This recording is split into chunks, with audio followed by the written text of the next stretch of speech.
மிதுன ராசி அன்பர்களுக்கு இந்த தை மாதம் எப்படி இருக்குன்னு பார்ப்போம். இந்த தை மாதத்தில் பார்த்திங்கன்னா மிதுன ராசிக்கு பார்த்திங்கன்னா ராசிநாதன் 8ல் அமர்ந்திருக்கார்.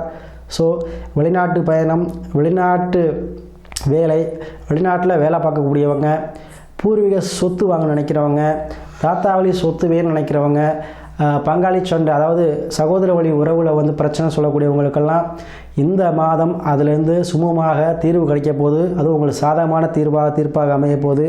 மாமவழி பிரச்சனை, மாமவழி உறவில் உள்ள சிக்கலெல்லாம் தீரக்கூடிய மாதமாக இருக்கும். அதே போல் குரு பகவான் உட்காந்துருக்கிறதுனால, ராசிலே இருக்கிறதுனால நீங்கள் அடகு வச்ச நகையை மீட்டுவீங்க. அதே போல் கடனை அடையக்கூடிய சூழல் உருவாகும். அதே போல் குழந்தை பாக்கியம்ங்கிறது கண்டிப்பாக கிடைக்கும். குரு வக்ரமாக இருக்கிறதுனால உங்களுக்கு யார்கிட்டையுமே பண விஷயத்தில் கரராக இருப்பீங்க. கொடுத்த பணத்தை கண்டிப்பாக வாங்கிடுவீங்க. அதே போல் வேலை சார்ந்த விஷயத்தில் உங்களுக்கு அனுகூலமான திசை உண்டுங்க.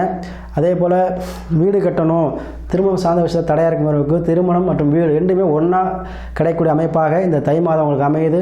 ஸோ அதை யூஸ் பண்ணிக்கோங்க.